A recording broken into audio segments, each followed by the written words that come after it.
मैं रो रो कर उनके चरणों पे कि हमारी बेटी को अपना लीजिए, सब कुछ भूलकर।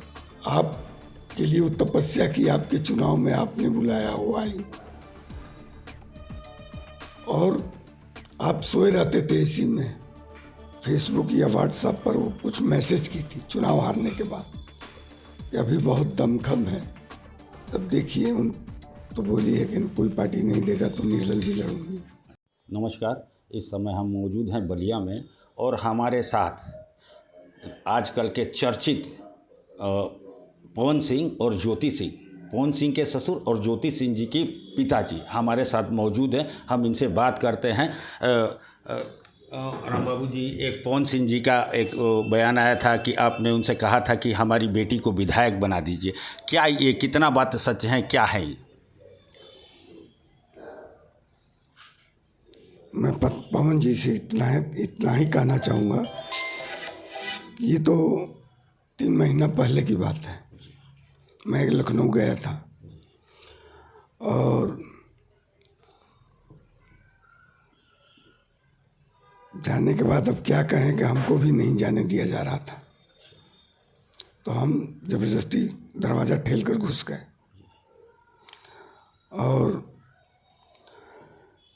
मैं पवन जी से यही कहना चाहता हूँ कि आप कितना झूठ बोलेंगे। एक झूठ की हद होती है, एक सीमा होती है। क्या आप झूठ का पुलिंदा ही लेकर आए थे क्या ऊपर से? बस यही बात आपकी और हमारी हुई थी। ये क्यों नहीं बोले कि राम बाबू सिंह ने हमारे पैरों पे गिरकर और अपनी बेटी को रखने की जिद कर रहे थे। मैं रो रो कर उनके चरणों पे कि हमारी बेटी को अपना लीजिए, सब कुछ भूलकर। आपके लिए वो तपस्या की, आपके चुनाव में आपने बुलाया, वो आई और आप सोए रहते थे इसी में। मैं भी गया था आपके प्रचार में, आप अच्छी तरह जानते हैं। और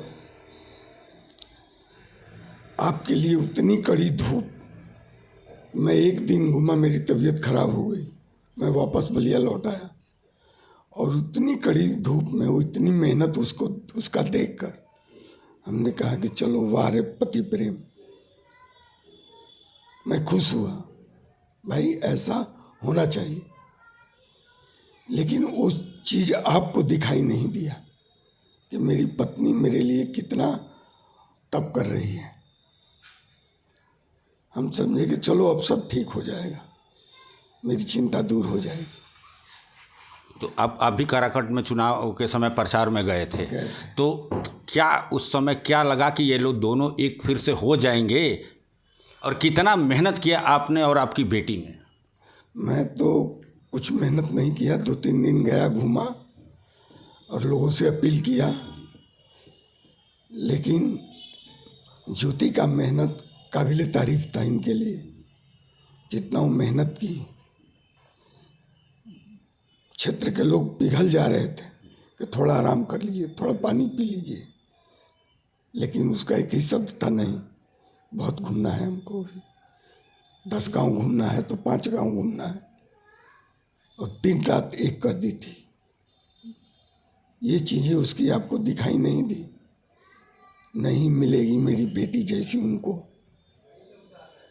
जिस चीज़ को खो दिए हैं वो, और खोने में बहुत बड़ा हाथ उनका ही है। बस। तो ये जो उनको 2.5 लाख वोट मिले थे, किसका फल है, कितनी मेहनत है? और क्या आपको लगता है कि उस चुनाव के वजह से आपकी बेटी ने निर्णय किया कि हमको भी अब चुनाव लड़ना है? उसी समय क्या उनका निर्णय था क्या? नहीं, उस समय निर्णय नहीं था। एक वो फेसबुक या व्हाट्सएप पर वो कुछ मैसेज की थी चुनाव हारने के बाद कि अभी बहुत दमखम है।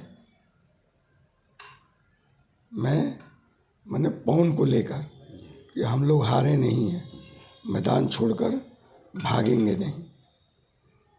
इस चीज़ को भी पवन को सोचना चाहिए। तो जब वो बोल दी तो वहाँ के लोगों का नंबर था, वहाँ के लोगों ने बुलाया कि पवन जी नहीं आ रहे हैं तो भाभी आप आइए। तो मेरी बिटिया गई, जाते जाते बहुत से लोगों का दबाव बना कि भाभी आप चुनाव लड़िए, हम लोग आपके साथ हैं। तो जो समझ में उसका आया वो की। तो अभी ज्योति जी बिहार से चुनाव लड़ेंगे? चुनाव तो पहले ही क्लियर कर चुकी है कि चुनाव में लड़ूंगी। तो पार्टी कोई तय है किस पार्टी से लड़ेंगे? अब तो इसके बारे में मैं कंफर्म नहीं। मैं तो दवाई मेरे छूट गया, तबीयत कुछ ज़्यादा हुआ तो मैं बलिया आ गया, वो अपने पटना चली गई। तो अभी कहाँ हैं ज्योति जी? पटना में। अच्छा, तो पटना में ही है जी। किस पार्टी के लिए वो संघर्ष कर रही हैं? तब देखिए, उन तो बोली है कि कोई पार्टी नहीं देगा तो निर्दल भी लड़ूंगी। देखिए क्या होता है। तो ये थे हमारे साथ राम बाबू जी, जिनका कहना है कि पवन सिंह ने जो बयान दिया है वो सरासर गलत है। उनका ये कहना है कि मैं इनसे पवन जी से मुलाकात 3 महीना पहले हुई थी, और जब मुलाकात हुई थी तो मैं उनके पैरों पे गिर के अपनी बेटी को रखने की बात कह रहे हैं। दूसरी बात ये भी कह रहे हैं कि चुनाव तो लड़ेंगी ही, भले कोई टिकट दे या न दे, भले वो निर्दल लड़े तो वो निर्दल भी लड़ेगी, लेकिन ये चुनाव लड़ना तय है। बलिया से अनिल अकेला। क्या कुछ बातें हुई और क्या कुछ प्रसाद भी लगा? अरे रुकिए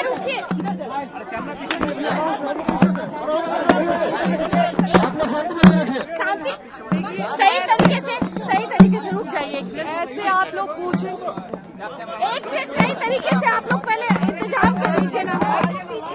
ऐसे आप लोग अगर करेंगे तो मैं बात कहूँगी, आप लोग मुझे मौका तो देंगे का।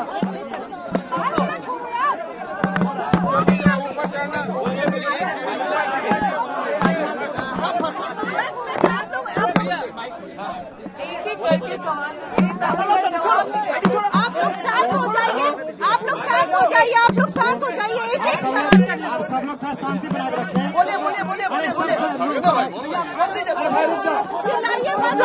भाई सब लोग शांत हो जाइए, शांत हो जाए, सब लोग शांति बना के रखें। आइए, एक ऐसी बेटी और बहन आई है जिसके साथ बड़ी अन्याय हुआ है, जिनका जीवन को नर्क बना दिया है। आज प्रशांत किशोर जी के पास एक ऐसे भाई के पास आया है जिसका जीवन बर्बाद हो गया है और दूसरे लड़के का बर्बाद नहीं हो, उसी के लिए आई हुई है। मैं सीधे तौर से उनको देता हूँ और अपनी बात को रखे। देखिए, यहाँ पे मैं चुनाव लड़ने के लिए या फिर टिकट के लिए नहीं आई थी। मेरे साथ जो हुआ है, यहाँ पे मेरे साथ जो अन्याय हुआ है वो किसी और महिलाओं के साथ ना हो। कोई और महिला जो मैंने झेला है वो कोई और महिला ना झेले, क्योंकि आए दिन ये महिलाओं के साथ होते रहे। मैं उन तमाम महिलाओं की आवाज बनना चाहती हूँ जिसके साथ ये अन्याय हो रहा है, आज की डेट में ये अन्याय किया जा रहा है। बस इसलिए मैं प्रशांत भैया से मिलने आई थी। मैं चाहती हूँ,